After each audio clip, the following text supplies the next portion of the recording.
Hola a todos, bienvenidos a este webinar de la Sociedad Española de Nefrología, webinar que va a tratar sobre el documento de información y consenso para la detección y manejo de la enfermedad renal crónica.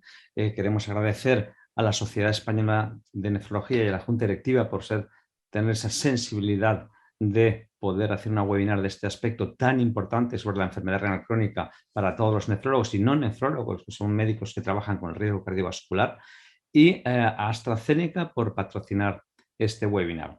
Entonces, sin dilatar más esta situación, voy a resumir que vamos a hablar varios autores de este documento de consenso, de un resumen de las partes y posteriormente va a haber un debate que creo que será lo más importante, con preguntas que han llegado desde los suscritos a este webinar y preguntas que serán en directo, que pueden hacer por el sistema de esta webinar. Yo soy José Luis Gorriz, jefe del Servicio de Nefrología del Hospital Clínico Universitario de Valencia. He tenido la suerte de poder colaborar con todos los autores, que han sido muchos autores. Los coordinadores estamos aquí fundamentalmente, especialmente Rafa García Maset.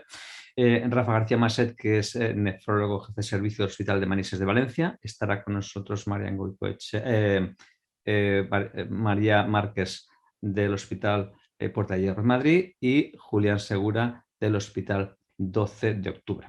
Sin más, voy a hacer una breve introducción y me dejarán compartir pantalla para hacer la introducción a esta situación. Yo voy a hablar en los próximos 5 o 6 minutos de una introducción a la enfermedad renal crónica, que la enfermedad renal crónica se puede considerar como la enfermedad silenciosa del siglo XXI. Son muchos datos, cada vez tenemos datos que nos hablan de la prevalencia mundial de la enfermedad renal crónica. Prácticamente el 10% de la población mundial, estamos hablando de casi 700 millones de personas, con una incidencia de enfermedad renal crónica que supera esta incidencia anual el 19 por millones. Además, la prevalencia prevista de la enfermedad renal crónica no diagnosticada en estadios 4 y 5 es importante en este estudio, un estudio que se analizó qué grado de enfermedad renal crónica estaba diagnosticada o no diagnosticada, nos muestra que todavía tenemos un porcentaje muy importante de enfermedad renal no diagnosticada.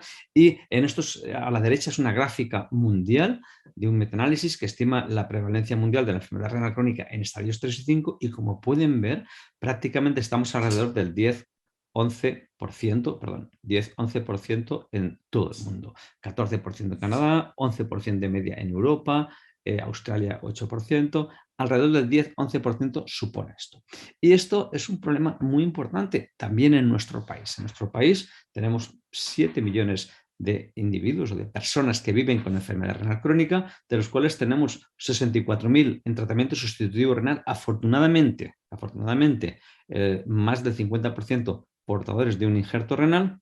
Y además, en los estudios epidemiológicos que se han hecho en nuestro país, EPIRCE, hace ya más de 12 años, que fue una muestra aleatorizada y representativa, nos mostró que esta enfermedad renal crónica está entre el 6 y 9% de la población, fundamentalmente localizados en estadio 3A, que son situaciones que a lo mejor no hacemos demasiado caso, y ahí es donde el paciente tiene probabilidad de avanzar. Y otro estudio, un estudio nacional, con una muestra también estratificada por provincias, en el que seleccionaron aleatoriamente municipios y secciones censales que incluyó más de 11.000 pacientes, mostramos que la prevalencia de los factores de riesgo cardiovascular en estos pacientes es muy elevada, tanto la dislipemia como la obesidad, hipertensión, diabetes, etc. Y el otro aspecto que quiero comentar de la enfermedad renal crónica es que, como todos conocemos, presenta una muy elevada mortalidad.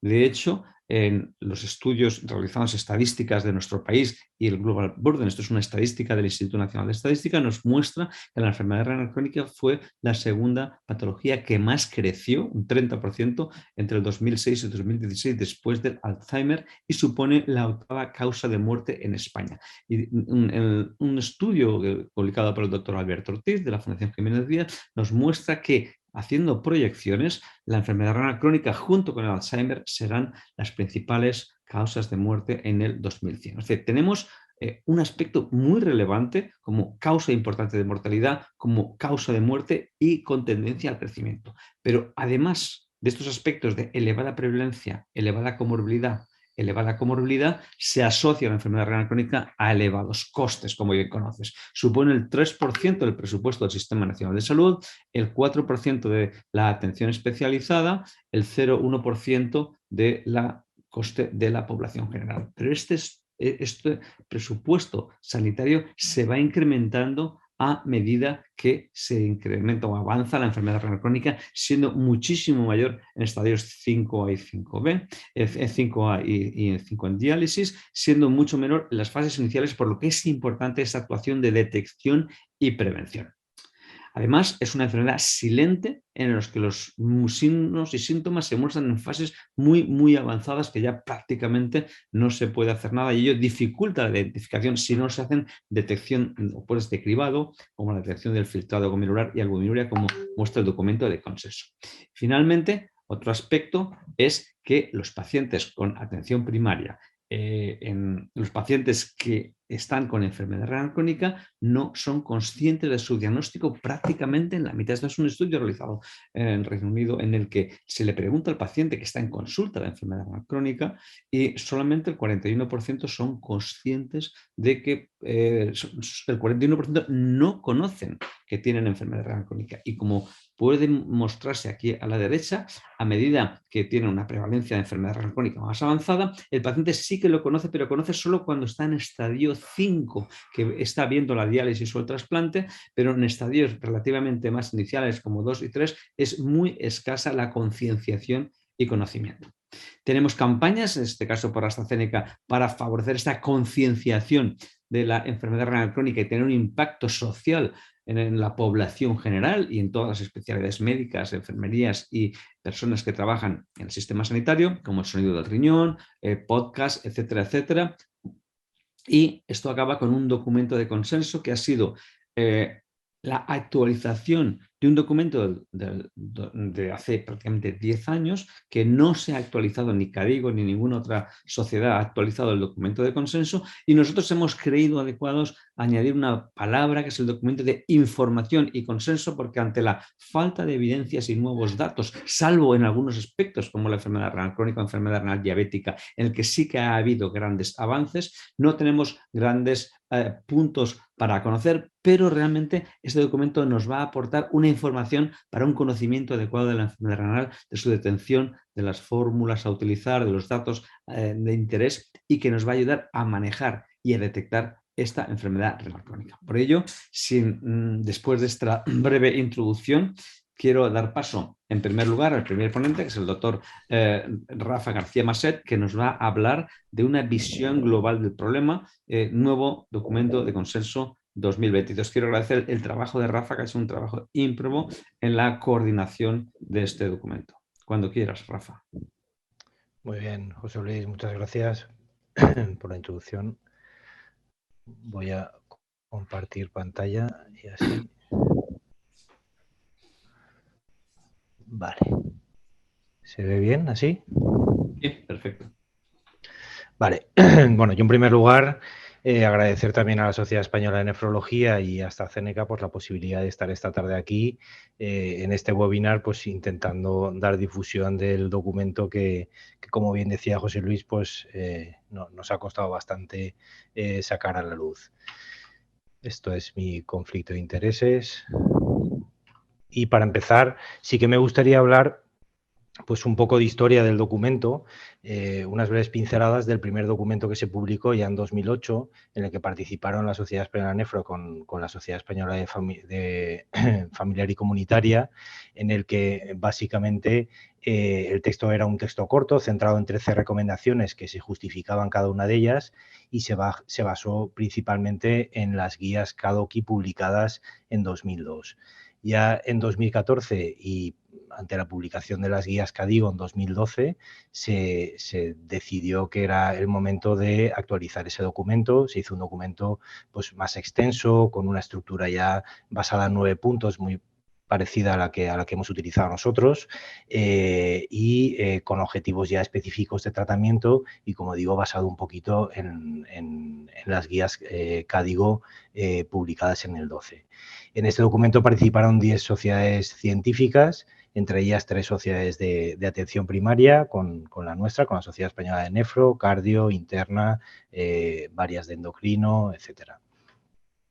Entonces, si realmente, como comentaba el doctor Gorriz, desde 2012 no se ha publicado, no hay ninguna guía internacional que haya actualizado lo que es el diagnóstico y la estratificación de la ERC, el por qué hacer este nuevo documento. Pues bien, como bien también ha comentado, pensábamos que había mucha evidencia científica en las partes y en diferentes patologías que son factores de progresión de enfermedad renal crónica, que pensábamos que era muy interesante poner en un documento, sobre todo respecto a diabetes, hipertensión, dislipemia, etcétera.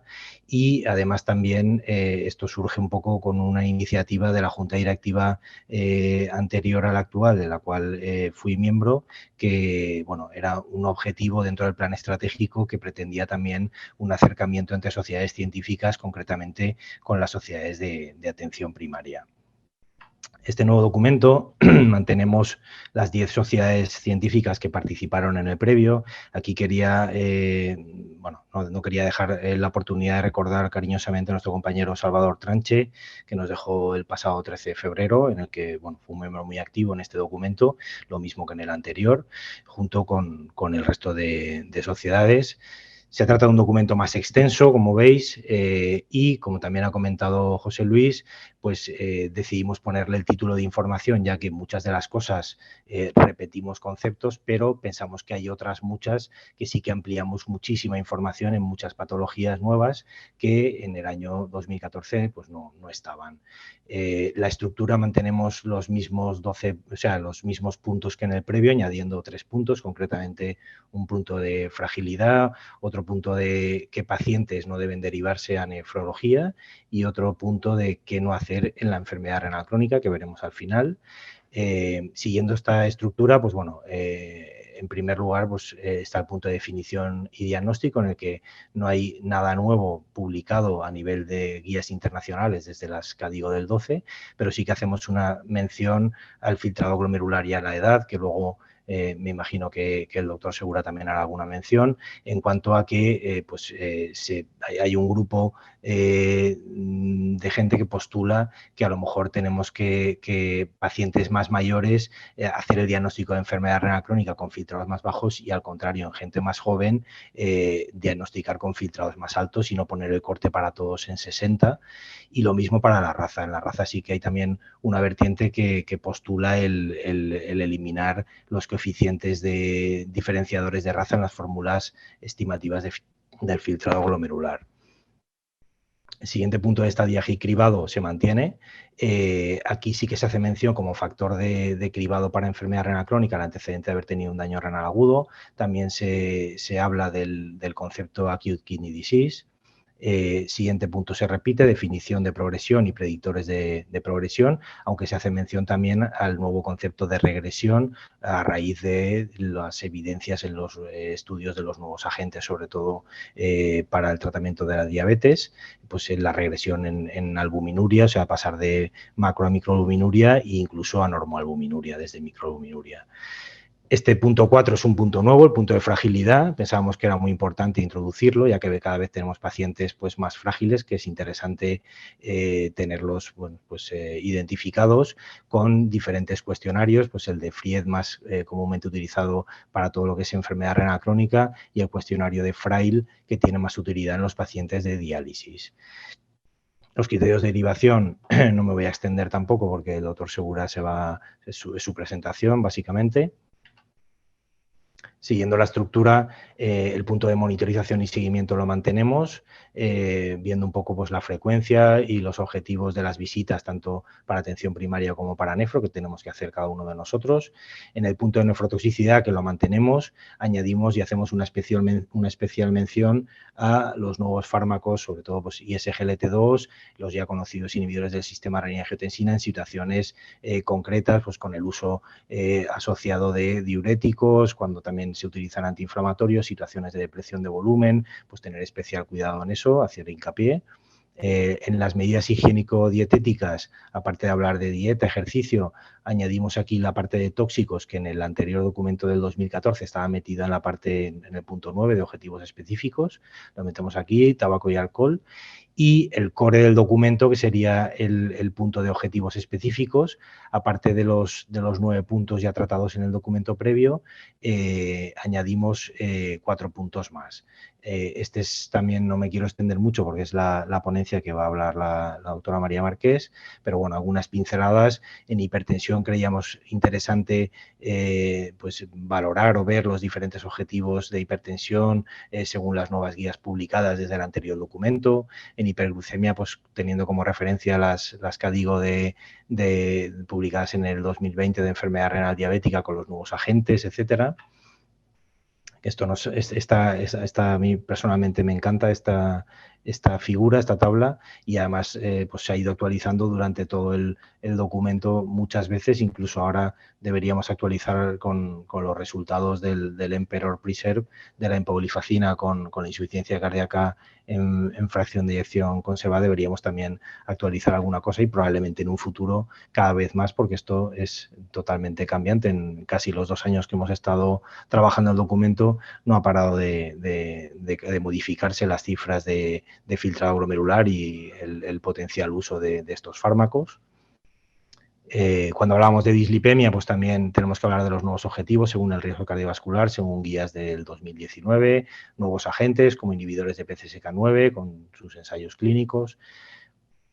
Este punto de nefroprotección de otras estrategias también sale a raíz de los estudios de seguridad tanto cardiovascular como de seguridad renal de los nuevos agentes y SGLT2, también análogos de GLP-1, antagonistas del receptor de mineralcorticoide, que hay ensayos en marcha que seguro que darán unos buenos resultados y son agentes que hasta ahora no disponíamos de ellos y bueno, cada vez tenemos un arsenal terapéutico más amplio para poder tratar a nuestros pacientes, tanto diabéticos como no diabéticos, como nos explicará la doctora Marqués a continuación.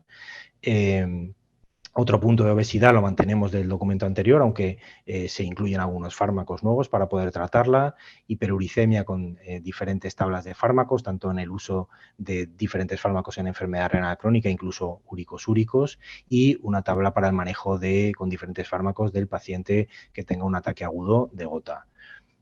Continuamos con la anemia. Aquí, tanto anemia como alteraciones del metabolismo óseo-mineral, intentamos simplificarlo un poquito estos puntos, ya que pensábamos que eran puntos muy específicos a nivel nefrológico y no tanto de atención primaria. Y en anemia simplemente dábamos unas indicaciones de derivación a nefro con una referencia a un documento también nuestro publicado en nefrología. Y en las alteraciones del metabolismo óseo-mineral, añadiendo un poquito las novedades del update de las CADIGO del 17, no hacíamos tanto énfasis en el tratamiento puro del metabolismo óseo-mineral, ya que pensamos que es un tema mucho más nefrológico, y sí que incorporábamos el concepto de osteoporosis, que está ahora muy de moda en la enfermedad renal crónica. La hiperpotasemia era un punto que no estaba en el documento previo, aparece sobre todo pues a la vista de los nuevos tratamientos, de los nuevos quelantes del potasio. También aparecen tablas interesantes para el tratamiento de la hiperpotasemia crónica, leve, moderada. Y por último, en la parte de los objetivos de tratamiento específico, tenemos la acidosis, que ya aparecía con pocas novedades, y como puntos nuevos también el manejo de la hepatitis C crónica con antivirales de acción directa y el manejo también de anticoagulantes orales de acción directa con sus diferentes tipos y su ajuste a función renal en función del filtrado glomerular. Por último, el punto 10 ya existía. Básicamente aquí lo que se daban eran diferentes claves en el manejo del paciente con enfermedad renal crónica en tratamiento renal sustitutivo en sus diferentes terapias, tanto hemodiálisis como terapias más domiciliarias o trasplante, manejo conservador. Y a este punto le hemos añadido pues unas recomendaciones generales y específicas en cuanto a vacunas, unos canales de comunicación entre nefrología y atención primaria que se ha puesto muy de manifiesto ahora pues con el tema de la pandemia también. en todas las especialidades y en la nuestra pues no puede ser menos, aunque ya veníamos utilizando muchos de nosotros estos canales. Y temas también se han puesto encima de la mesa, pues los temas de interés en formación para los médicos de atención primaria que tengan que ver con nuestra especialidad, pues tanto factores de riesgo cardiovascular como el diagnóstico y el estadiaje de la enfermedad renal crónica, basándonos en criterios de filtrado glomerular, de cociente albúmina creatinina, etcétera. Los criterios de derivación, que siempre están ahí, que es una herramienta pues muy útil para poder entendernos entre nosotros a nivel hospitalario y gestionar un poco el flujo de pacientes entre una especialidad y otra, y evitar la nefrotoxicidad. Por último, estos 2 puntos son nuevos. El punto 11, el qué pacientes no deben derivarse a nefrología, básicamente hablan de patología, por un lado, urológica, pues quistes, infecciones urinarias, litiasis, etcétera, y luego patología neurológica más nefrológica, pero, pues por ejemplo, anemia que no sea nefrogénica, más ferropénica, etcétera, o hiperparatiroidismo primario o un hiperparatiroidismo secundario a déficit de vitamina D, etcétera, un poco para poner encima de la mesa patología que realmente nosotros como nefrólogos pues no aportamos valor, ¿no?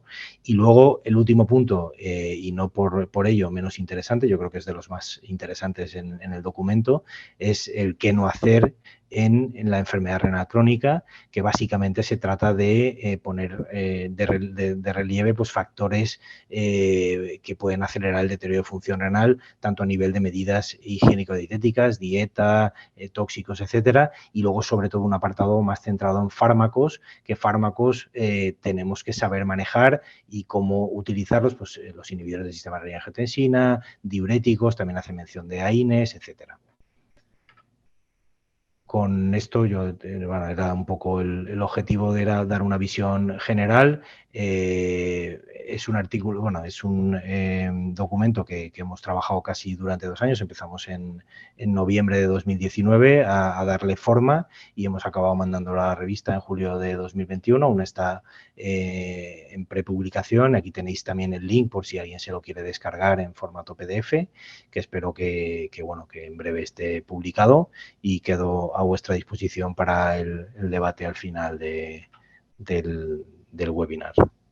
Yo voy a dejar de Muchas gracias, compartir. Rafa, por ceñirte al tiempo. Y bueno, la verdad es que este es el objetivo de esta sesión. Esta sesión son sesiones de escasamente 8 o 9 minutos cada una, en la que luego vamos a tener un buen rato para hacer discusión y un debate para que veamos los aspectos que se han tratado el documento. Bueno, sin más, paso a la siguiente parte, que va a ser el doctor Julián Segura. El doctor Julián Segura trabaja en el nefrólogo del Hospital 12 de Octubre de Madrid y nos va a hablar del diagnóstico de enfermedad renal crónica y derivación a nefrología. El doctor Segura va a hacer esos tips, resumen, que están mucho más ampliados en el documento de consenso para que luego en la parte del debate podamos hablar o comentar o discutir más detenidamente. Cuando quieras, Julián. Gracias. Muchas gracias, José Luis. Igual que mis compañeros, quería agradecer a la Sociedad Española de Nefrología por contar conmigo para la redacción y la actualización de este documento, así como luego contar también con el apoyo, en este caso, de AstraZeneca, agradecérselo para poderle dar difusión entre todos los compañeros que se dedican al manejo, diagnóstico y seguimiento de pacientes con enfermedad renal crónica, tanto en atención hospitalaria como en atención primaria. De hecho, mi presentación va muy dirigida concretamente a los compañeros de atención primaria y a aclarar los términos tanto en los aspectos de diagnóstico de enfermedad renal crónica y en derivación a las consultas de nefrología. Directamente, en cuanto a los criterios diagnósticos, recordar que el criterio fundamental para el diagnóstico de la enfermedad renal crónica es el filtrado glomerular, concretamente un filtrado por debajo de 60 mililitros minuto, y luego hay otra serie de marcadores de daño renal. En este caso, el que más se va a utilizar, sobre todo en atención primaria, es el cociente albúmina creatinina en formato, en unidades de miligramo-gramo, considerando normal por debajo de 30 miligramos, y ya a partir de 30 miligramos gramo de cociente albúmina creatinina sería ese diagnóstico ya de albuminuria. Hay otros marcadores que también se pueden utilizar con menos importancia en el ámbito de atención primaria, como sería el cociente proteínas creatinina o también destacar otros marcadores como sería las alteraciones en el sedimento urinario, que son fáciles de identificar también en el ámbito de atención primaria, así como otros marcadores más específicos y más utilizados en el ámbito hospitalario, por supuesto, como es las alteraciones histológicas después de una biopsia renal, los cambios o alteraciones estructurales en técnicas de imagen, así como, por ejemplo, la historia de trasplante renal en el paciente o en su familia. Por supuesto, también están disponibles en el ámbito de primaria y hospitalaria, como no, la presencia de trastornos hidroelectrolíticos u otros trastornos de tipo tubular. Pero en cualquier caso, los dos marcadores que en el ámbito de primaria van a ser de más importancia para el diagnóstico y seguimiento también de la enfermedad renal crónica son el filtrado glomerular y la albuminuria. Es cierto, y en el documento se resaltan las propias limitaciones que tiene el filtrado glomerular, que la mayoría de ellos vienen de la mano de las propias limitaciones de la creatinina. Recordar que el mensaje de que la mayor limitación a la hora de evaluar la función renal era utilizar exclusivamente los valores de creatinina plasmática, y por eso se difundió la idea de que la estimación del filtrado glomerular aportaba una mayor información y superaba en gran medida esas limitaciones propias de la creatinina. En cualquier caso, hay situaciones en las que la información que aporta creatinina y también filtrado pueden ser algo limitadas, por ejemplo, en pacientes con índices de masa corporal extremos, por debajo de 19 o por encima de 35 kilogramos metro cuadrado, en aquellos pacientes con unas dietas especialmente estrictas, por ejemplo, los vegetarianos estrictos o pacientes que hacen suplementos en la alimentación con creatina o creatinina, pacientes malnutridos, pacientes con alteración de la masa muscular, sobre todo en pacientes amputados o con pérdida de masa muscular, en presencia de enfermedades musculares o parálisis, también en pacientes con enfermedad hepática grave o con edema generalizado, ascitis. Por supuesto, también son conocidas las limitaciones, el descenso que se produce de los valores normales de creatinina en presencia de un embarazo. Tener en cuenta también que las alteraciones que puede haber en los niveles de creatinina y, por tanto, del filtrado en presencia de un deterioro agudo de función renal que puede sobrevenir también en pacientes que ya parten de cierto grado de enfermedad renal crónica. Y, por supuesto, el valor limitado de los cambios de la creatinina y del filtrado en pacientes que están ya en programas de diálisis o que están sometidos a tratamientos con fármacos que tengan mucha toxicidad y que se eliminan también por vía renal. Las fórmulas más actualizadas para la estimación del filtrado glomerular las tenéis en esta tabla, y concretamente son las del primer grupo, que son las fórmulas de CK de EPI basadas en creatinina. Por supuesto, no hace falta aprendérselas de memoria porque ya están incorporadas prácticamente en todos los autoanalizadores de los laboratorios, de manera que simplemente sabiendo el sexo del paciente, la creatinina y la edad, el propio autoanalizador junto al valor de creatinina nos va a dar ya el valor de filtrado glomerular estimado. Y una novedad en este aspecto es que las nuevas fórmulas ya no necesitan la corrección, que antes sí hacía falta un coeficiente de corrección en función de raza, que eso se ha intentado mejorar para que no fuera necesario. Hay otras fórmulas que se centran no en creatinina, sino concretamente en cistatina, e incluso para situaciones concretas aquellas fórmulas que utilizan una combinación de ambos parámetros, pero sin duda son estas otras fórmulas, su uso es mucho más limitado y muchas veces limitado al ámbito hospitalario, pacientes en los que la determinación de creatinina puede ser muy dificultosa o aporta datos erróneos, pero como digo, sin duda el filtrado glomerular estimado por CK de EPI es la herramienta que vamos a utilizar en el diagnóstico y seguimiento de enfermedad renal crónica. Y como os comentaba antes, los niveles de albuminuria, de excreción urinaria de albúmina, se considera una cociente albúmina creatinina normal por debajo de 30 miligramo-gramo. Aquí tenéis la correspondencia en unidades de miligramo por milimol, que en algunos laboratorios se determinan también en estas otras unidades, pero como digo, se considera normal por debajo de 30. Entre 30 y 300 se habla de albuminuria con un incremento moderado, lo que antes llamábamos la microalbuminuria, que ese término se desechó, y por valores por encima de 300 miligramos es cuando ya hablamos de albuminuria con un aumento importante, o también antiguamente hablábamos de macroalbuminuria o proteinuria como tal. Como os recordaba también, hay otros marcadores, como serían el cociente proteínas-creatinina, que nos puede ser útil también cuando las proteínas que se eliminan en orina no son solamente albúmina y puede haber discrepancias entre uno y otro parámetro que orienten a que la albúmina que suele proceder más del glomérulo no sea la predominante y haya otras proteínas procedentes sobre todo del túbulo renal asociadas con otras patologías.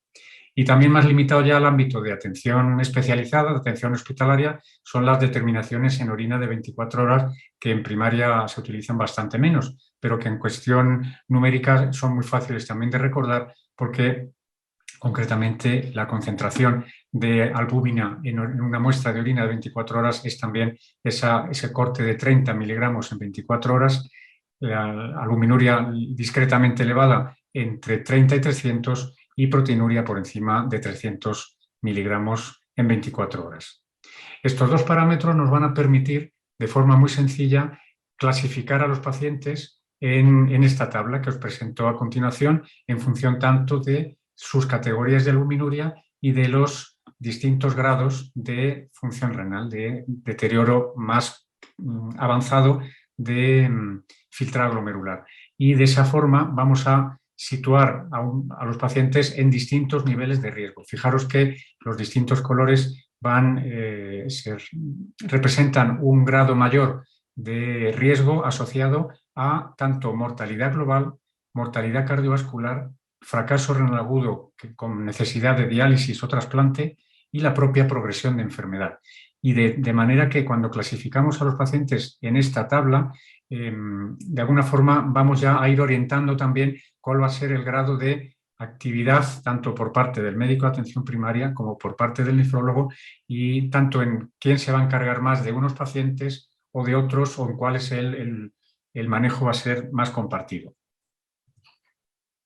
Quería resaltar también los predictores que van a marcar la progresión de enfermedad renal crónica y por tanto son los factores que más debemos cuidar a la hora de cuidar la función renal de nuestros pacientes y evitar esa progresión, como es por supuesto la proteinuria, la propia hipertensión arterial, la presencia de diabetes mellitus, de enfermedad cardiovascular, el tabaquismo, la obesidad. Todos estos van a ser marcadores sobre los que vamos a poder intervenir de manera que enlentezcamos la progresión de esa enfermedad renal.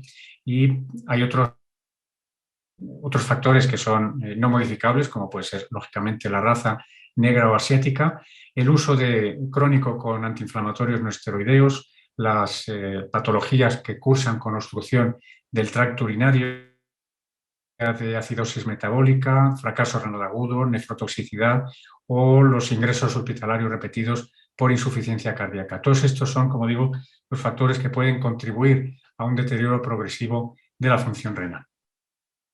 Y este es el algoritmo más importante en cuanto a identificar qué pacientes son subsidiarios de ser remitidos a una consulta de nefrología, sobre todo teniendo en cuenta las herramientas con las que contamos en el ámbito de primaria, que son el filtrado glomerular, como os decía, y el cociente albúmina-creatinina. ¿Qué pacientes deberíamos realizar ese cribado y en quiénes no? Pues vamos a hacer ese cribado en mayores de 60 años, en pacientes con hipertensión, en pacientes con diabetes, en pacientes con antecedentes de enfermedad cardiovascular y en aquellos también con antecedentes familiares de enfermedad renal crónica. En esas situaciones, cuando hagamos el filtrado y la albuminuria, nos podemos encontrar diferentes situaciones, como son, por ejemplo, el filtrado por debajo de 60, que en su momento fue un punto de corte del que se habló mucho y de hecho es el que define la presencia de enfermedad renal crónica. ¿Qué hacer en pacientes con un filtrado entre 30 y 60? Depende. Y en esa situación es lo que intento ir desgranando en este algoritmo. Lo principal sería confirmar en 1 o 2 semanas si ha habido cambios en ese filtrado glomerular, si hay factores funcionales que puedan influir en el que de forma transitoria o puntual haya descensos de ese filtrado. Y una vez confirmado, ver la posibilidad incluso, en caso de que haya un descenso de filtrado, descartar mediante ecografía la presencia de una uropatía obstructiva y, en definitiva, ver si hay progresión o no. En caso de que ese filtrado glomerular disminuido entre 30 y 60 no progrese o no haya proteinuria, ese paciente se puede seguir manejando en el ámbito de atención primaria.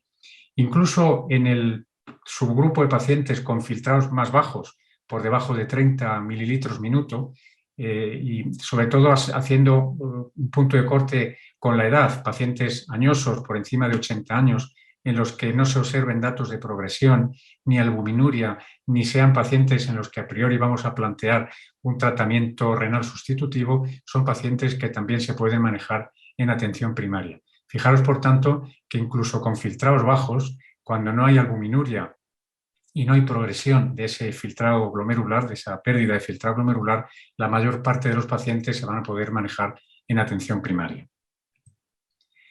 En cuanto a la albuminuria, vamos a identificar en los pacientes que comentábamos antes una albuminuria normal, por debajo de 30 miligramos, en cuyo caso lo que habrá que hacer es cribado cada 1 o 2 años, concretamente en diabéticos y en hipertensos, que van a ser 2 subgrupos de pacientes de especial interés desde el punto de vista de seguimiento de su función renal, se podrán hacer de forma anual.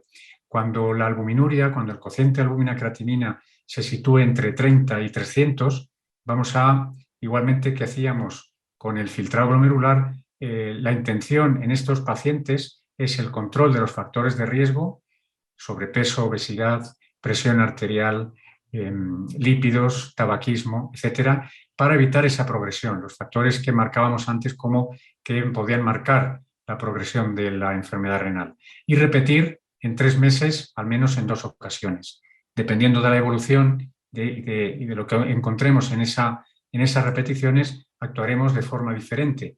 Cuando no haya una progresión, van a ser pacientes que se van a beneficiar del seguimiento por su médico de familia y del control y seguimiento de esos factores de riesgo, de esos factores de progresión de enfermedad renal. Por contra, en presencia de unas eliminaciones de albúmina en orina más elevadas, concretamente por encima de 300 miligramos, eso sí será una indicación de remisión a las consultas de nefrología. Una albuminuria de forma persistente por encima de 300 será, como digo, motivo de remisión a las consultas de nefrología. Algo similar ocurrirá en pacientes con albuminurias no tan elevadas, pero que al repetirlas se observa progresión. Por tanto, esos también serán pacientes subsidiarios de una atención en las consultas de nefrología.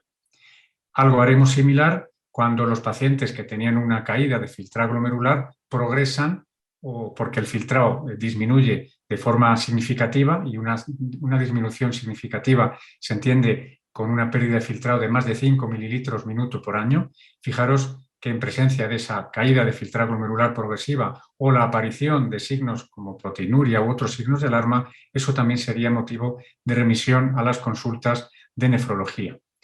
Igualmente, en pacientes con filtrados por debajo de 30 mililitros minuto de menor edad, es decir, con edades entre 70 y 80 años, de pacientes no tan mayores o pacientes en los que hay progresión, son también pacientes subsidiarios de tratamiento de remitir a las consultas de nefrología. Y, por supuesto, también en presencia de filtrados que descienden más de un 30% respecto a los previos, por tanto, datos de progresión, pacientes con hematuria o proteinuria, pacientes con hipertensión resistente o refractaria y pacientes con anemia de causa renal serán también subsidiarios de tratamiento o de remitir a las consultas de nefrología. Por tanto, en este algoritmo se puede clasificar muy bien los distintos pacientes que vamos a encontrar en función de su filtrado y su excreción urinaria de albúmina. Esta tabla que acompaña también al algoritmo identifica también a los pacientes que van a ser manejables en un ámbito y en otro. Fijaros cómo cualquier paciente con una albuminuria por encima de 300 van a ser remitidos a la atención por parte del nefrólogo. En pacientes con albuminuria entre 30 y 300, en función de los filtrados, va a ser un paciente manejado fundamentalmente en atención primaria, mientras que con filtrados por debajo de 30 van a ser pacientes atendidos habitualmente en las consultas de nefrología, y hay un tramo intermedio con pacientes con filtrados por debajo de 60 y hasta 30, que dependiendo de la evolución, como comenta el propio algoritmo, van a ser pacientes que se van a ver con más frecuencia en las consultas de atención primaria, y ante la aparición de signos de progresión serán remitidos a las consultas de nefrología, concretamente la repetición de cocientes albúmina-creatinina que se acercan a 300 o, por supuesto, si lo superan también. Y por contra, aquellos pacientes con albuminurias en el rango normal son los pacientes más estables, los pacientes con menor riesgo de progresión, y por tanto la gran parte de ellos van a poder ser manejados de forma muy completa en el ámbito de atención primaria, siendo subsidiarios de atención hospitalaria, de atención por el nefrólogo, aquellos en los que haya un filtrado más disminuido, pacientes que se vayan acercando a requerimientos de tratamiento sustitutivo renal.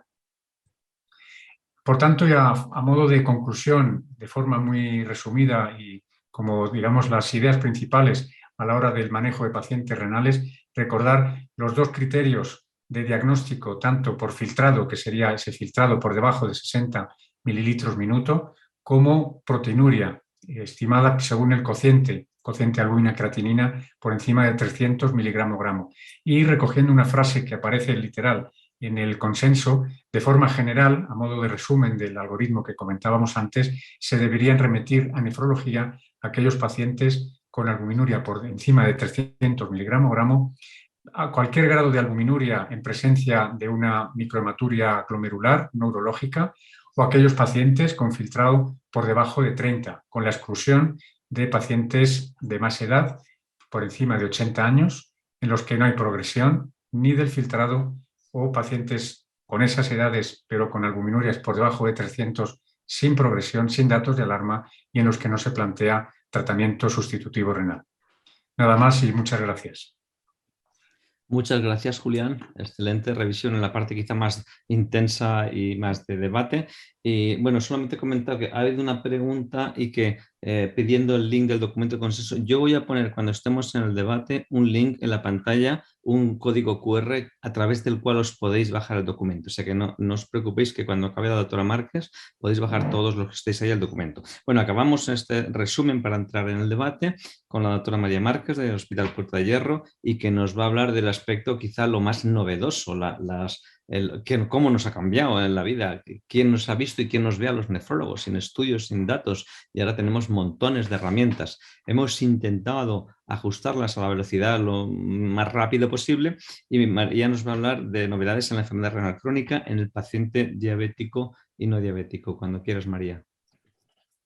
Bueno, buenas tardes. Me sumo a los agradecimientos tanto a la SEN como a Astra para invitarme a participar en este debate y bueno, a revisar este documento, que la verdad es que es, pues yo creo que va a ser muy útil y va a ser un poco nuestra Biblia y sobre todo nuestro documento de manejo conjunto con otras especialidades, y eso siempre es importante.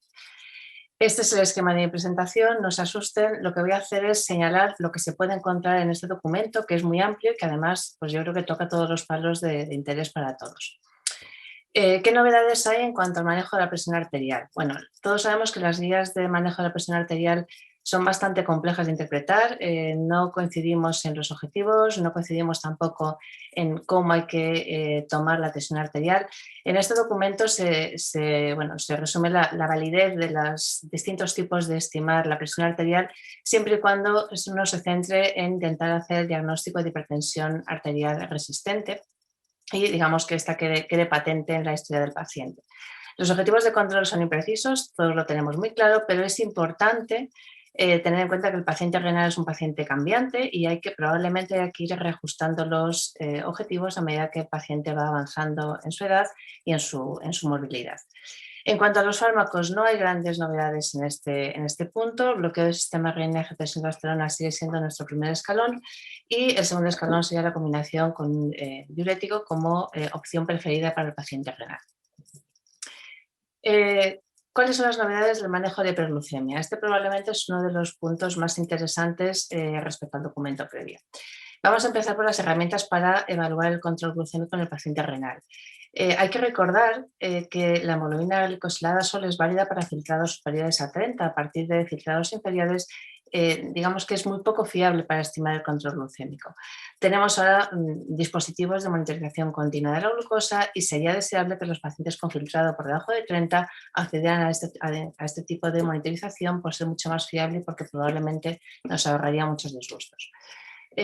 Más allá de eso, seguimos sin tener tampoco un consenso, como no puede ser de otra manera, de control, porque evidentemente el control depende mucho de la fragilidad, de la comorbilidad y del riesgo de hipoglucemia. Evidentemente el objetivo de control sigue siendo individualizado, dependiendo fundamentalmente de edad y de filtrado glomerular.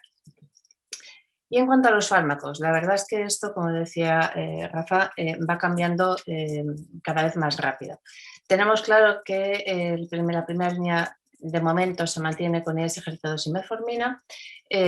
Las CADIGO se actualizaron en este aspecto en 2019, publicadas en 2020, y a principios de 2022 ya han vuelto a publicar una pequeña revisión para actualizar este tema, fundamentalmente por los filtrados que cada vez son más bajos, como veremos a continuación.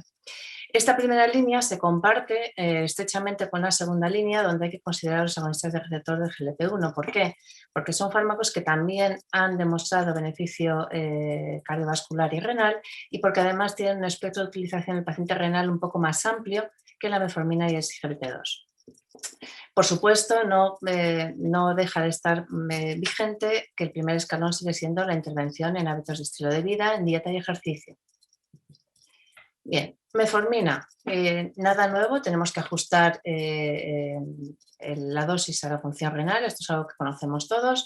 Los niveles de las metforminas se pueden mantener hasta filtrados de 30 mililitros por minuto, pero hay dos cosas que conviene recordar y que aparecen en el documento. Hay que monitorizar los niveles de vitamina B12, especialmente en pacientes que llevan más de 4 años de tratamiento, y hay que educar en eso que llamamos el sick day, que es la situación en la cual el paciente, en el momento que tiene algún tipo de problema digestivo, no tolera adecuadamente, es sometido a algún tipo de prueba, debe suspender la metformina y probablemente también SGLT2 para evitar los efectos secundarios tan importantes de estos fármacos cuando hay una depleción electrolítica, cuando aparece otro tipo de problema.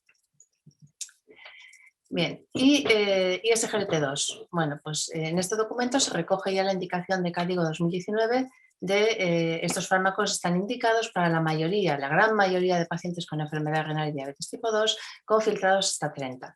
He de decir que la revisión de CADIGO 2022 es un poquito más ambiciosa y recomienda ya filtrados hasta 20 por los resultados de los últimos estudios. Recordamos que hay una caída de filtrado siempre que se inicia un tratamiento con ISGLT2. Esta caída de filtrado es reversible y parece que, a largo plazo no se asocia a pérdida de filtrado glomerular, todo lo contrario, parece que es parte de la corrección de la hiperfiltración, que es en estadio último lo que protege el riñón. Seguimos de momento teniendo insuficientes datos para recomendar estos fármacos en trasplante renal, aunque cada vez hay más registros de casos que parece que indican que estos pacientes también se pueden beneficiar. Pero lo más importante es tener en cuenta que esta tabla, que efectivamente es muy bonita, es un escenario cambiante donde el filtrado hasta el cual podemos manejar estos fármacos cada vez se va ampliando más y probablemente esa va a ser la evolución en los próximos años. Agonistas de receptor de GLP-1, ya hemos hablado que se sitúan en segunda línea, pero deben contemplarse siempre que el control metabólico sea inadecuado. Recordar que los pacientes con enfermedad renal no tienen muchas alternativas de tratamiento hipoglucemiante y probablemente de los que se pueden mantener hasta filtrados bajos son agonistas de receptor de GLP-1, que además son muy potentes para el control de la glicada. Por supuesto, también es una opción si hay contraindicación para algunos fármacos de primera línea, cuando hay sobrepeso, y podemos utilizarlos hoy por hoy hasta filtrados de 15 mililitros por minuto. Y de PP4 siguen estando ahí, son fármacos seguros, pero son fármacos que no tienen beneficio cardiovascular ni renal demostrado, con lo cual se deben limitar a los pacientes donde no se puede usar fármacos del primer y segundo escalón. Secretagogos, inhibidores de alfa-glucosidasa, glitazonas, los hemos utilizado mucho, pero hoy en día no hay ninguna indicación para elegir estos fármacos, salvo en casos concretos donde no se puede utilizar nada más, porque no tienen ningún tipo de beneficio cardiovascular ni renal demostrado. Insulina sigue estando ahí, evidentemente. Es importante recordar que necesita un ajuste bastante exacto según a medida que se pierde el filtrado, sobre todo por debajo de 30. La pauta preferente sigue siendo bolo basal y hay que recordar ese fenómeno de burnout o de disminución de necesidad de insulina a medida que el filtrado cae, especialmente cuando cae por debajo de 30, con lo cual son pacientes que tienen un aumento de riesgo de hipoglucemia muy importante. ¿Cuáles son las novedades en el manejo de la dislipemia? Bueno, la verdad es que las guías europeas de la Sociedad de Cardiología y de manejo de la dislipemia nos pusieron en casa en 2019 cuando ya nos dieron la categoría de prevención primaria de la enfermedad renal. La enfermedad renal per se, sin necesidad de tener eventos cardiovasculares asociados, se considera como de riesgo cardiovascular alto o muy alto cuando el filtrado está por debajo de 30 y eso es un cambio muy importante.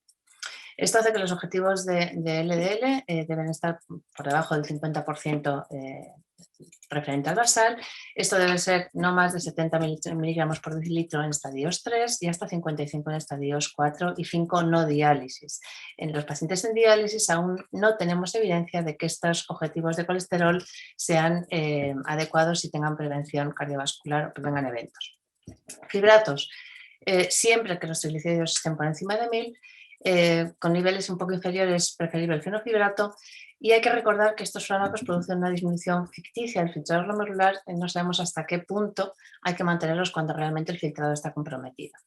Los omega 3 han sido una alternativa muy utilizada, pero lo cierto es que no tenemos evidencia en los pacientes renales y los inhibidores de PCSK9 sabemos que son eficaces, que son seguros y realmente el problema que tenemos con ellos es la limitación por el IPT, porque por todo lo demás son fármacos que probablemente extendríamos el uso en estos pacientes si no fuera por esto. Pero lo más importante, lo que resume hasta ahora todo lo que llevo hablando, son las estrategias de neuroprotección que tenemos para el paciente renal y que han cambiado radicalmente en los últimos 5 años. Hemos pasado de tener IECAS-ERA2 como única estrategia real farmacológica para frenar progresión a tener 3 grupos o 2 grupos ya y un tercer grupo en camino de fármacos que frenan la progresión de la enfermedad renal y previenen la entrada en diálisis. Y SGLT2 y SGLT2 no solo para diabéticos, sino probablemente para todos. Ya tenemos la evidencia con DAPA-CKD que se benefician otro tipo de patología renal, como es la nefropatía IgA y la nefrosclerosis. De momento, solo en pacientes proteinúricos, pero probablemente esto se vaya a extender al fenotipo no proteinúrico. Sabemos que los agonistas de receptor de GLP-1 en diabetes tipo 2 y probablemente también en obesidad son muy eficaces para enlentecer la progresión de la enfermedad renal y esta es otra herramienta que tendremos que ir incorporando progresivamente. Y volvemos a los antagonistas de receptor terminal del corticoide, que hasta ahora han estado un poco denostados por los problemas que tenían el manejo de la hiperpotasemia, pero parece que con la nueva molécula, con las nuevas moléculas mirenona más sensibles y con menos efectos secundarios, probablemente volvamos a poder utilizar este grupo de fármacos. Obesidad. Se menciona en este documento la clara relación que hay de la obesidad con la progresión de la enfermedad renal y con la mortalidad en enfermedad renal, ojo, no en diálisis. En diálisis, en los pacientes en diálisis, la pérdida de peso no se asocia a beneficio cardiovascular, probablemente porque haya mucho más factor de confusión. No tenemos ninguna evidencia que sustente el tratamiento farmacológico de la obesidad, salvo con liraglutide, que es la única que ha demostrado nefroprotección en pacientes con enfermedad renal y obesidad. Hiperuricemia, tenemos pocas novedades. Seguimos en la situación en el escenario en el cual no tenemos indicación para tratar la hiperuricemia asintomática, salvo esa coletilla de decisiones basadas en estimar el riesgo individual. Si sintomática, dependiendo de si es gota o si es una gotatofagia, habrá que ajustar el objetivo de niveles de ácido úrico. Se sigue poniendo el warning del febuxostat en la insuficiencia cardíaca y patología cardiovascular. El allopurinol hoy por hoy parece que es más seguro desde el punto de vista del paciente con insuficiencia cardíaca o cardiopatía de cualquier clase. Y recordar que hay fármacos indicados para el tratamiento del ataque agudo, pero que la colchicina tiene un límite con el filtrado glomerular por debajo de 30. En este caso hay que recordar que los corticoides o los análogos de ACTH o los inhibidores de interleuquina 1 pueden ser fármacos eficaces en el manejo de complejo. La anemia, como bien decía Rafa, pues nos remite a un documento de consenso específico mucho más amplio. Simplemente aquí pues quedan reflejados los criterios de derivación, que es la indicación de tratamiento con hierro intravenoso. Es una herramienta que cada vez utilizamos más. no solo por el control de la anemia, sino por beneficio cardiovascular probado en el paciente con enfermedad renal y con insuficiencia cardíaca. También es derivable el paciente que se debe considerar para tratamiento con agentes eritropoyéticos, o el paciente que estando con este tratamiento requiere un ajuste por sobrecontrol o por infracontrol. Alteraciones del metabolismo óseo mineral, nuevamente hay un documento específico dedicado a esto. En este documento lo que se recuerda es que esto se asocia a un riesgo cardiovascular importante, con lo cual bueno, el preparativismo secundario es algo que merece consideración en el paciente renal.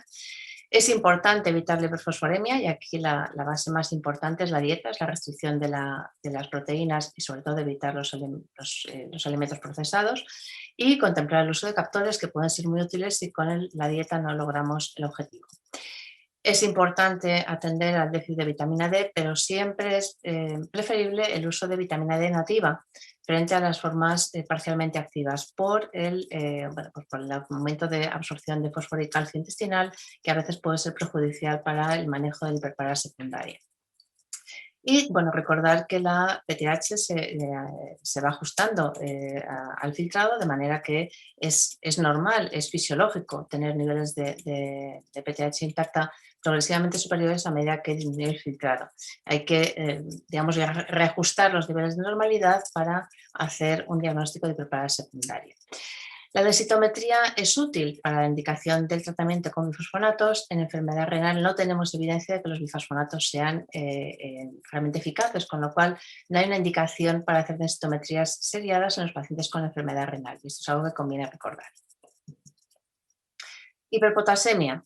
Bueno, pues es otra de las cosas que más ha cambiado en los últimos años. En el documento de consenso se siguen hablando de las medidas más, digamos, básicas que hay que contemplar en el paciente con hiperpotasemia. Y la primera sigue siendo verificar la dieta. No porque haya que evitar la ingesta de verdura y fruta, que sabemos que tiene un beneficio importante en el paciente renal, sino porque a veces hay ingestas inadecuadas de cosas que llevan potasio que se pueden limitar. Por supuesto, evitar las sales con potasio y evitar los suplementos de potasio, que a veces es algo que uno se encuentra en pacientes con hiperpotasemia. El siguiente paso es evitar la salida intracelular de potasio. Hay que recordar que nuestros pacientes son pacientes con tendencia a la acidosis, y hay que tratar la acidosis. A veces es muy agradecido por el manejo de la hiperpotasemia. En el paciente diabético es importante, muy importante, el control de glucemia, y tratar de ajustar los betabloqueantes o modificar el tratamiento con betabloqueantes si posible, porque es una causa muy frecuente de hiperpotasemia. Descartar, por supuesto, otra causa de deterioro de función renal resoluble, como es la patología urológica, y evaluar la presencia de fármacos que tienen efectos sobre la excreción renal de potasio, que a lo mejor pueden ser modificados. Antagonistas de receptor mineralocorticoide y ECAS-YARA2 tienen beneficio cardiovascular conocido, y probablemente la primera indicación no es ajustar este tipo de medicación, pero a veces tenemos cotrimoxazoles, pentamidinas, anticalcinolínicos que podemos ajustar o que podemos manejar de otra manera para evitar el aumento de potasio. Tenemos diuréticos de ASA que siguen siendo eficaces para aumentar la eliminación renal de potasio, pero sobre todo tenemos nuevos captores de potasio que son mucho mejor tolerados que los que teníamos previamente y mucho más eficaces. Patiromer y ciclosilicato de circonio están favoreciendo, están permitiendo que mantengamos medicación cardio-nefroprotectora, digamos, de manera más sencilla en pacientes con esta tendencia a desarrollar hiperpotasemia cuando están con IECAS o con ARA2. Anticoagulantes. Los anticoagulantes en la enfermedad renal es un tema muy debatido y muy preocupante. Filtrados por encima de 50, los anticoagulantes de acción directa han demostrado superioridad frente a los antagonistas de vitamina K por mejor control, por disminución de efectos secundarios. Entre 15 y 30 es muy importante que consideremos si realmente hay un beneficio, tenemos un buen balance riesgo-beneficio del tratamiento anticoagulante en general en el paciente con la enfermedad renal. Y en filtrados por debajo de 15, incluido el paciente que no está en diálisis, no tenemos evidencia para apoyar la anticoagulación. Esto es una cosa que hay que interiorizar, porque a veces pues no llega, ¿no? Cuando realmente tenemos que anticoagular al paciente renal, hay situaciones en las que claramente los anticoagulantes de acción directa son beneficiosos, especialmente la calcifilaxis o el riesgo cardiovascular importante, y los antecedentes de pacientes con nefropatía por antagonistas de la vitamina K. Y, por supuesto, considerar a estos pacientes el cierre de orejuela como bueno, pues una herramienta que puede ser mucho más segura que la anticoagulación de por vida. Estos son los filtrados en los cuales nos manejamos con los anticoagulantes de acción directa, dependiendo de filtrado. Como veis, apixaban y entosaban son los más utilizados por nosotros por poder llegar hasta filtrados un poco más bajos. Y otros temas que menciona este documento, bueno, pues la acidosis. La acidosis es importante en nuestros pacientes y debemos controlar la acidosis con dieta alcalina, es dieta vegetal, y con bicarbonato. Efectivamente, el bicarbonato es útil, es una herramienta útil que ha demostrado que no aumenta no favorece la hipertensión ni el desarrollo de edemas, y el objetivo del bicarbonato debe estar en torno a 22. Recientemente apareció el beberimer como un captor de clorhídrico, como una herramienta para controlar la acidosis. Bueno, de momento yo no sé si esto es algo que ha llegado para quedarse, pero tenemos poca experiencia con el uso de este fármaco en enfermedad renal. La hepatitis C, bueno, pues el tratamiento está claramente indicado en todo paciente con enfermedad renal, salvo contraindicación específica o una esperanza de vida muy baja. El objetivo del tratamiento debe ser una determinación detectable de RNA a las 12 semanas con una repetición de una determinación negativa al año. Tenemos todo este arsenal terapéutico dependiendo de los genotipos. La verdad es que bueno, pues el escenario ha cambiado muchísimo en los últimos años y ocasionalmente podemos seguir utilizando la ribavirina. Y a modo de conclusiones, y sin querer abrumar con toda esta información que sé que es intensa, el gran mensaje es que tenemos mucha mayor capacidad para nefroprotección, entonces tenemos herramientas nuevas y además tenemos mayor capacidad para prevenir la enfermedad cardiovascular en nuestros pacientes. Pero esto lleva implícito que tenemos que tener una actitud mucho más proactiva, es decir, tenemos que pasar a prevenir más que a tratar, porque las herramientas que tenemos fundamentalmente lo que hacen es prevenir la pérdida de filtrado, prevenir el evento cardiovascular. Entonces nuestra actitud debe ser la de plantearnos en el paciente que tenemos delante si realmente hemos optimizado todas las estrategias de prevención renal y cardiovascular posibles con las herramientas que tenemos hoy en día. Y eso es todo. Muchas gracias por su atención. Muchas gracias, María.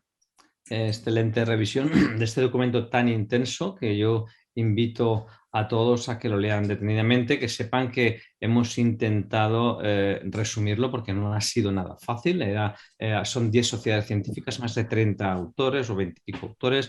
La tarea ha sido lo difícil resumir y en algunos momentos, como habéis comentado, algunas patologías hemos tenido que sintetizar demasiado por no ser un documento demasiado largo. Bueno, me indican que en la plataforma está colgado el documento, lo digo porque pueden, donde está el programa en pequeño a la derecha, justo encima tienen subrayado el documento. No obstante, mientras lo localizan o no, yo les puedo mostrar aquí, en este link, aquí está el icono a la derecha, que el código QR pueden, con el móvil, pueden bajárselo. Y vamos a pasar directamente al debate, te voy a dejar unos segundos más.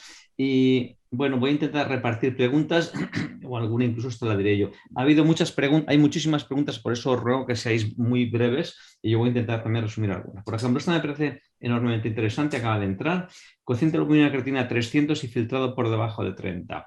No precisan confirmación, se remiten de forma inmediata a nefrología. Dejo de compartir esto y me parece que eso es muy interesante porque, Julián, tú mismo puedes comentarlo.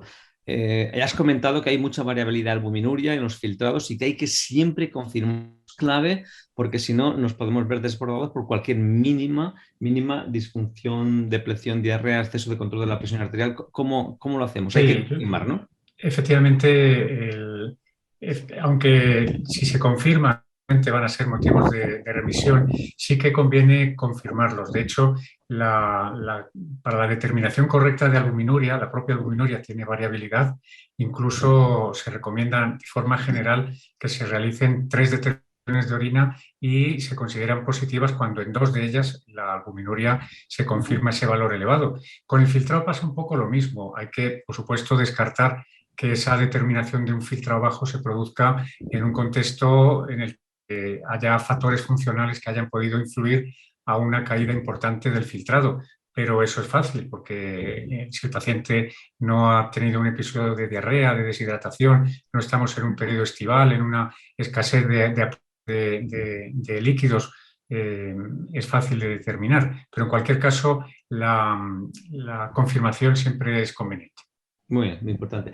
¿Se consideraría enfermedad renal crónica inicial en un paciente con filtrado glomerular entre 60 y 80, más de 3 meses, no teniendo proteinuria? Pues eso ya yo mismo, no, mientras no tenga los criterios que ha dicho Rafa, alteración en la biopsia, imagen, etcétera, pues no vamos a hacerlo. No, eso dice, con el algoritmo de derivación a nefrología se fija que menos de 30 y 300 miligramos. Veo dos problemas. Se remiten muy tarde los menores de 70 años, que tienen más tiempo de evolución, y se podría dar recomendaciones para manejo compartido. Nosotros aconsejamos remitir menos de 45 independientemente de la albuminuria, por lo menos para una primera aproximación. Se remiten muchos pacientes añosos sin criterios de progresión y más esperanza de vida actual. ¿Por qué no remitir más de 80 años y filtrado más de 20? El tratamiento sustitutivo casi nunca se cumple. Bueno, en resumen, lo que dicen en las islas es Canarias, nuestra compañera que la quiero muchísimo, que yo creo que eso me vais a permitir que la responda yo. Filtrados por entre 30 y 45, 80 años, esto es un manejo compartido. El documento es un documento para compartir. Está demostrado que si remitimos todos los pacientes por encima de 30 a 45, nos desbordamos las consultas. Son enfermos de primaria, son enfermos que tienen que tener un manejo compartido. Es un documento de información y de trabajar conjuntamente. Obviamente, todos estos proyectos se basan en que hay que trabajar en las fases iniciales, con la detección, y eso es lo más importante. O sea que lo hemos dejado muy claro, que si un paciente que tiene 30 de filtrado, 28 de filtrado y tiene 90 años, pues a lo mejor es interesante, como dice, una primera visita que se menciona, Rafa lo ha comentado, que se acuda a una primera visita, a una visita telemática, y ya se conciertan. Es decir, estos pacientes límite, pues la verdad es que... José Luis, yo también quería añadir un poco un matiz respecto a la edad. Hablamos mucho en el consenso del punto de corte de 80 años, y es que es cierto que efectivamente hay médicos muy sensibilizados que remiten muchos pacientes de más de 80 años a las consultas, pero yo quisiera ser, en este sentido, lanzar un poquito el aviso también de que no pasaría nada en pacientes de menos de 80 años, pacientes de 70 años, con un filtrado de 35, 40, tampoco pasaría nada por enviarlos. Es decir, pacientes en edades más tempranas, si se confirma un descenso de filtrado entre 30 y 40 mililitros minuto, confirmado en el tiempo, y no hablemos si se acompaña de albuminuria, serían pacientes candidatos a ser atendidos también, o por lo menos de forma compartida, como tú decías, a las consultas de nefrología. Pero compartir contigo, efectivamente, que en presencia de edad de más de 80, con un filtrado por debajo de 30, lo que muchas veces hacemos en las consultas del nefrólogo es lo mismo que hace de su médico de atención primaria, control de factores de riesgo y nada más. Correcto, también es verdad que se menciona en algún momento que quizá una persona de 30 años y tiene una albuminuria de 150 hay que remitirla, porque este paciente hay que hacer otro abordaje. Es decir, no se trata de que digamos que no a los pacientes mayores de 70 años. Es decir, hay gente joven que obviamente tiene un abordaje diferente porque es un diagnóstico diferente, más aún si se acompaña de hematuria, como hemos dicho. Es decir, la edad no es un punto de corte estricto y en el que sentido común y la clínica de cada situación nos hace que se remita al paciente y no molesta que se reciba una visita, o incluso la visita telemática está para esto, ¿no? Que se menciona en el documento. También Rafa aquí nos ha comentado, ¿ha variado la edad? No, dice, bueno, se habla de ajuste de la edad, porque quizá...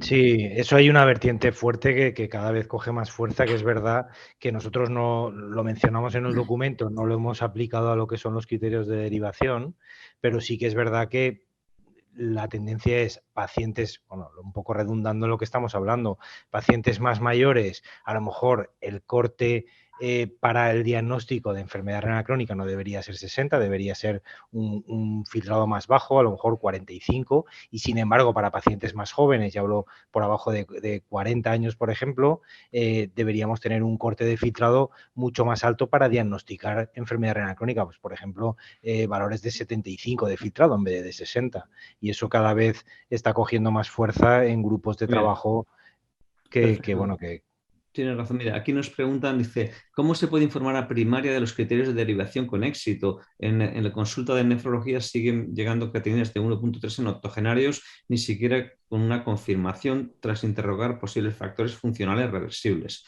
¿No sería intentante contactar con los coordinadores nacionales? Bueno, yo creo que la gente tiene que leerse el documento. Esto a lo mejor esta compañera ha tenido mala suerte con su área, que no se han leído el documento, porque esto está específicamente muy bien dicho, ¿no?, en el documento. No, y luego otra cosa, José Luis, permíteme que diga que el documento, como he comentado, participamos 10 sociedades, 3 de ellas son de atención primaria, y entre todos los que participamos en el documento sí que teníamos un poco el compromiso de hacer difusión en nuestras sociedades, con lo cual es verdad que desde las sociedades de atención primaria se está haciendo difusión del documento a los compañeros de atención primaria. No sé hasta dónde llegará, pero bueno, por lo menos la intención es esa, ¿no? Que llegue al máximo de gente posible. Sí que es verdad que hemos pasado un momento bastante terrible con la pandemia y esperemos que ahora esto sirva un poco de arranque para la difusión del documento. Nos hacen una pregunta interesante también otra compañera de Canarias, que es muy interesante y vamos, es muy sesuda, es muy de nefrología. Dice, a medida que se envejece, disminuye la excreción de creatinina y sube, por tanto, el cociente albumina-creatinina. Tiene toda la razón. ¿No sería idóneo poner un dintel en vez de 300 en 500 en ancianos? Vale, esto es matizar y hilar muy fino. Simplemente, no sé, Julián, ¿haces algún comentario tú de esto? Bueno, lo que pasa que sí, podría ser una opción, pero al final, digamos que albumina y creatinina van un poco los dos de la mano y efectivamente al caer masa muscular, disminuir el denominador de ese cociente puede aumentar, pero en definitiva depende sobre todo más de la progresión que de la presencia de un valor concreto en un momento concreto. Vale. Rafa quizá o María, ¿por qué se ha considerado que el estudio metabólico de la litiasis cólicos de repetición no son para estudio de la consulta de nefrología? Bueno, este es un tema de discusión. ¿Qué opináis? Yo creo que sí es un motivo de derivación a la nefrología, lo tengo clarísimo. A ver, nosotros somos los especialistas para analizar la composición de la orina y por qué un paciente hace litiasis. Que evidentemente yo creo que hay que separar claramente lo que es la derivación a la nefrología de lo que es el seguimiento del paciente.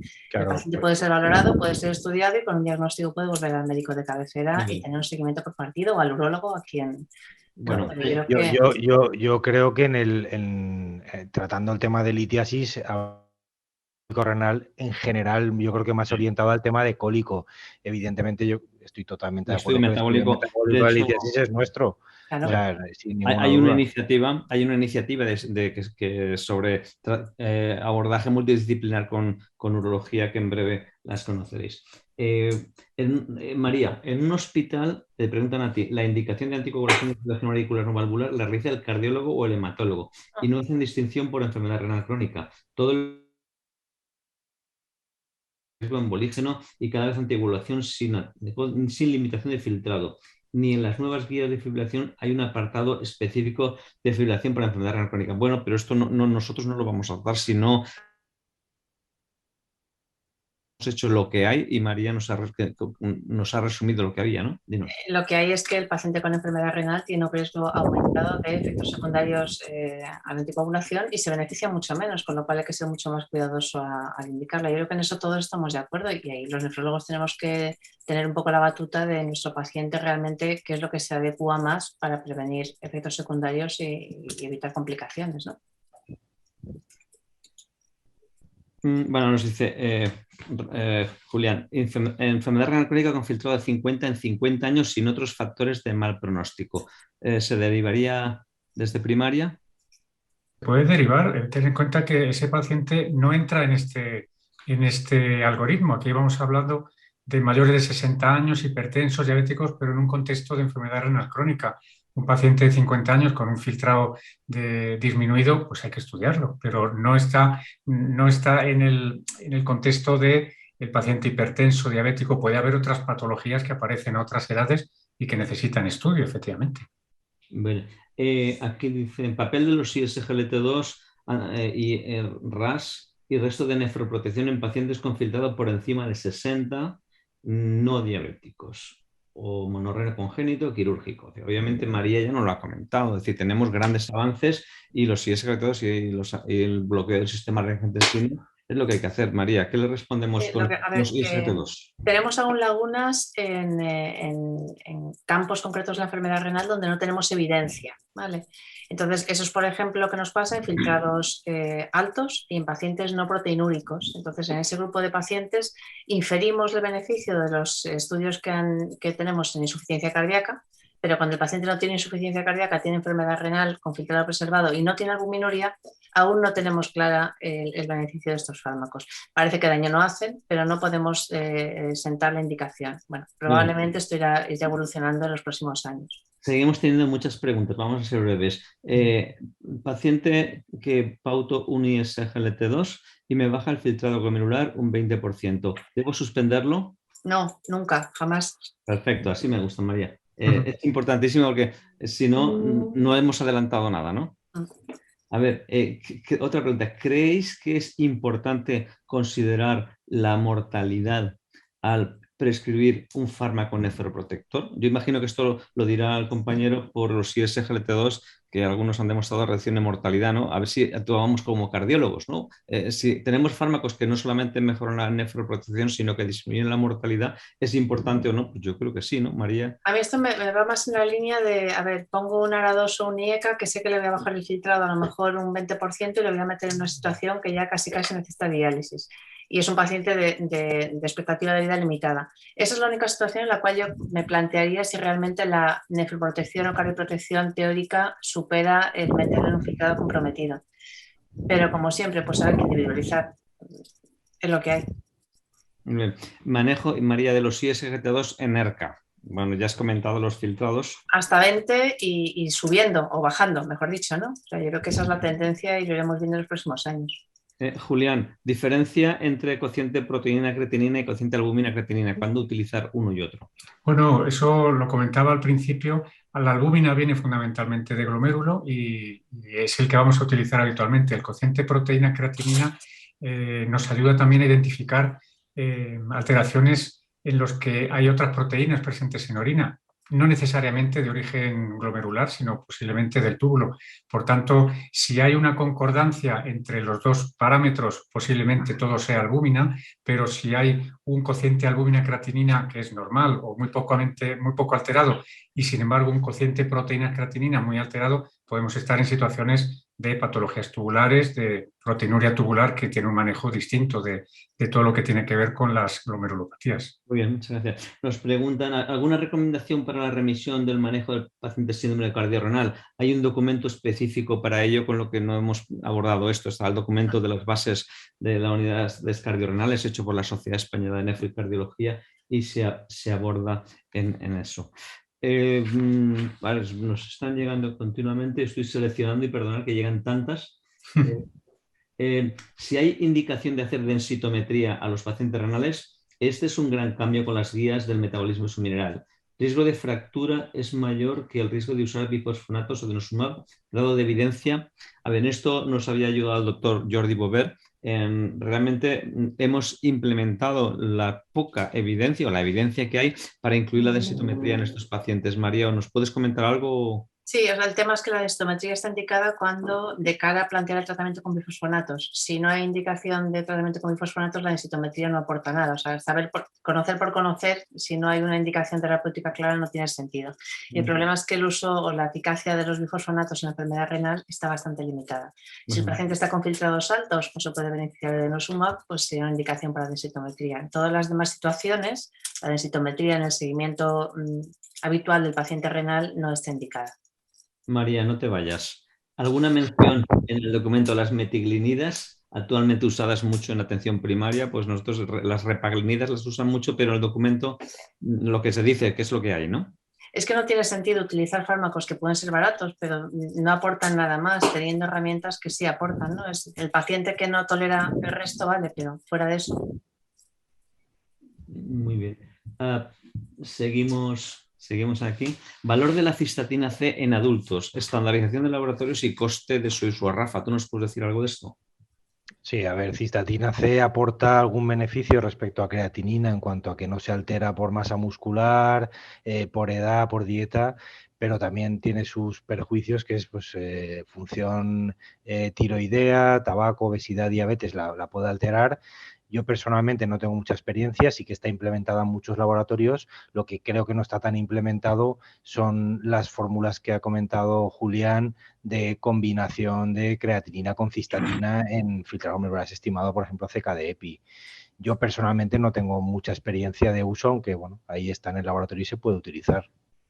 Hombre, lo que recomendamos en el documento es que en los casos, bueno, es lo que dice las CADIGO, en las situaciones límites de filtrado límite, pues se puede utilizar cistatina, pero que en los hospitales pues no lo utilizan porque el precio de la cistatina está entre 3 y 5 euros de terminación, Claro. y entonces no se puede generalizar, y luego también hay que saber utilizarla, pues si tú la pides en determinadas situaciones puntuales para un paciente descartar que tenga enfermedad renal crónica o diagnosticar 60 sin albuminuria, por ejemplo, pues puede estar ahí. Disculpa, en pacientes con proteinuria de más de 300 miligramos y mal control de la presión arterial, ¿se puede mantener sabiendo que puede disminuir el filtrado? Insistimos, no, por favor, no me quiten el bloqueo del sistema renina-angiotensina, ¿vale? Mientras, es que como tengo que ver tantas preguntas... Habrá que darle más fármacos, además de mantener el IECA o el ARA, habrá que darle más fármacos para controlar presión arterial, porque al final una buena presión arterial mejorará también la albuminuria. Luego, en general, también con el tema de inhibidores del sistema renina-angiotensina, sí que nos permitimos y sabemos que vamos a hacer un deterioro funcional del filtrado glomerular hasta un 30%, asumimos. Entre un 30 y un 50 siempre se comenta valorar el estado de volumen, si lleva mucho diurético, si no, y por encima de 50 suspenderlo y estudiar al paciente a ver si tiene una estenosis de arteria renal o cualquier otra patología, pero hasta 30 estamos relativamente tranquilos, hasta un 30% de deterioro de filtrado, que lo estamos haciendo nosotros con el propio fármaco, pero que los beneficios que obtenemos al darlo pensamos que son mucho mayores. También lo ha comentado María. Eso. Recordar que tenemos la herramienta de los nuevos captores de potasio para manejar la hiperpotasemia en los pacientes en los que el problema sea ese, ¿no? Muy bien. Nos preguntan, dice, en los centros donde no es posible realizar albuminuria, ¿es válida?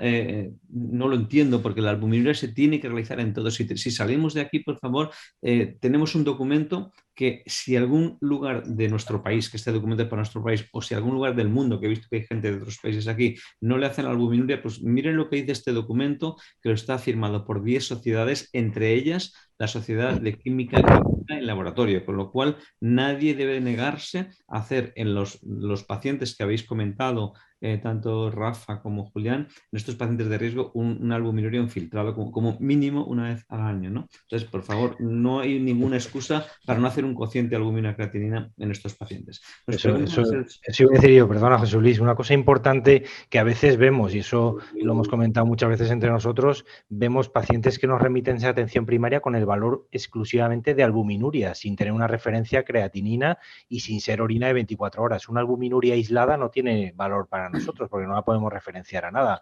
O hacemos cociente albumina-creatinina, como ha comentado Julián, o hacemos orina de 24 horas, pero no nos quedemos a medias. Sí, yo he querido resaltar eso mucho porque a veces efectivamente a las consultas tanto de nefrología como de las unidades de hipertensión llegan pacientes remitidos por proteinuria y cuando revisas su historial lo que hay es un sistemático de orina en la que se ha cuantificado la concentración de proteínas en una muestra aislada pero sin referencia a creatinina. Eso no es diagnóstico de proteinuria y muchas veces, quizá por desconocimiento, al lado de ese sistemático de orina hay un cociente albumina-creatinina normal.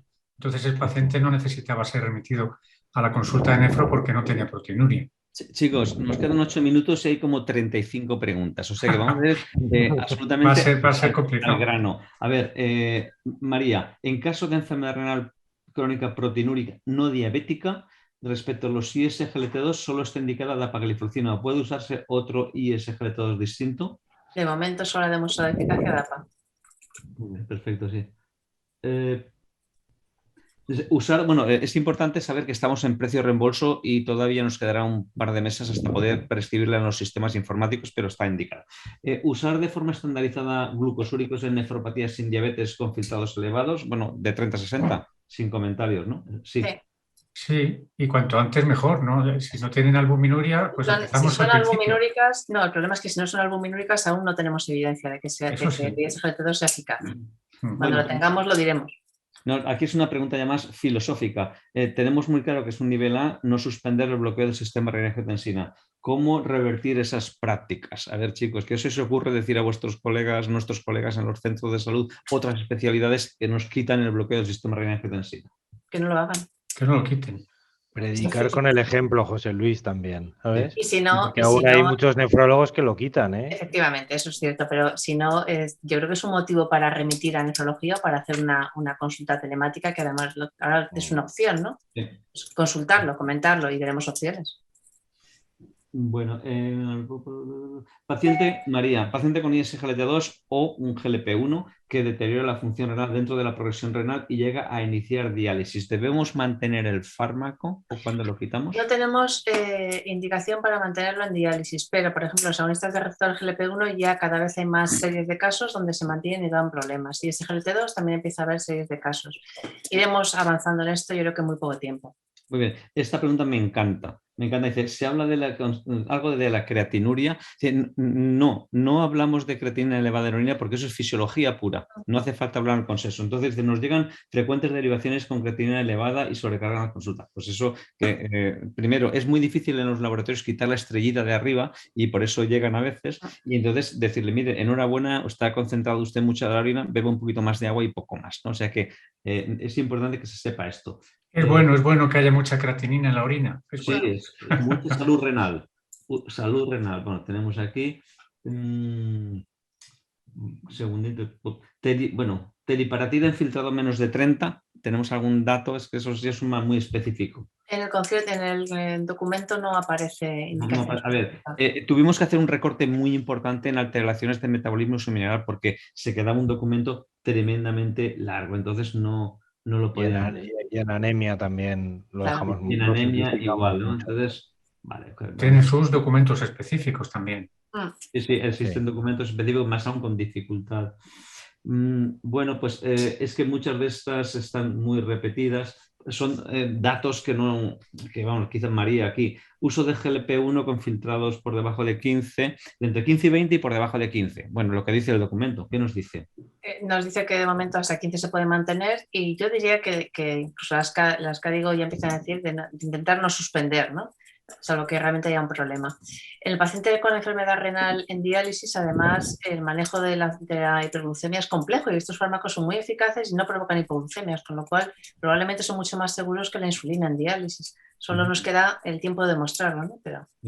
Esta pregunta, María, también es muy breve para ti. Yo creo que hay un poquito de confusión. Dice, según el documento de consenso de la SEEN, el endocrino, hay que dar doble terapia metformina y SGLT2 en enfermedad tras un debut de diabetes. Si iniciamos esta doble terapia con un paciente con filtrado próximo a 30, existe riesgo de acidosis láctica por un descenso inicial fisiológico de inicio de ISGLT2 junto con la metformina. ¿Qué es lo que hacemos? Bueno, pues...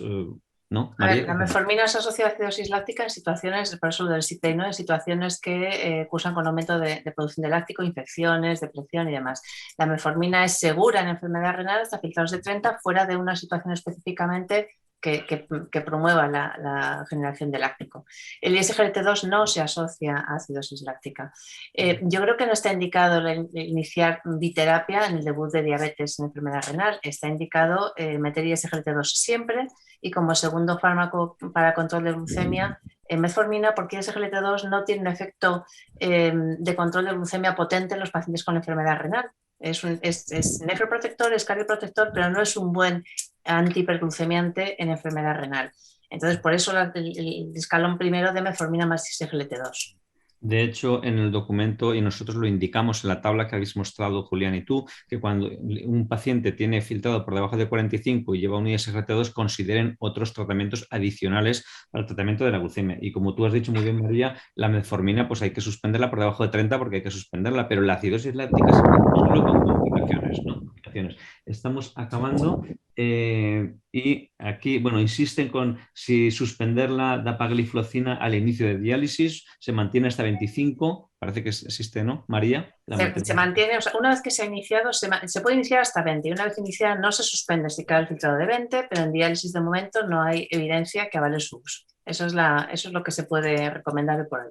Muy bien, yo creo que están respondidas bastantes preguntas. Esto era un foro para hablar de documento. Creo que tendremos que hacer otro día otra sesión de preguntas. Disculpad si he ido muy rápido. Recordad que os podéis bajar el documento en el programa que está a la derecha, justo encima a la derecha encima de donde pone el documento, en la web de acceso que tiene todos los que habéis accedido. Os damos muchísimas gracias a todos los asistentes. Esta webinar seguro que quedará colgada en la web de la Sociedad Española de Nefrología. Agradecer, bueno, tanto a los coordinadores, tanto de los grupos, Marian Goicoechea, Jordi Bober, Julián Segura, Rafa García Maset y a María que ha estado aquí con nosotros. Agradecer a todas las 10 sociedades científicas y todos los autores. Un dolor tremendo por la pérdida de Salvador Tranche, que participó muy activamente en este documento. Y bueno, pues agradecer a la Sociedad Española de Nefrología y finalmente a AstraZeneca por permitirnos el apoyo de esta reunión y además por darnos también fármacos que van a cambiar el futuro de la progresión de la enfermedad renal crónica. Muchísimas gracias a todos y hasta la próxima, y a difundir este enorme, importante documento. Gracias. Hasta luego a todos. Gracias. Hasta luego, gracias. Hasta ahora.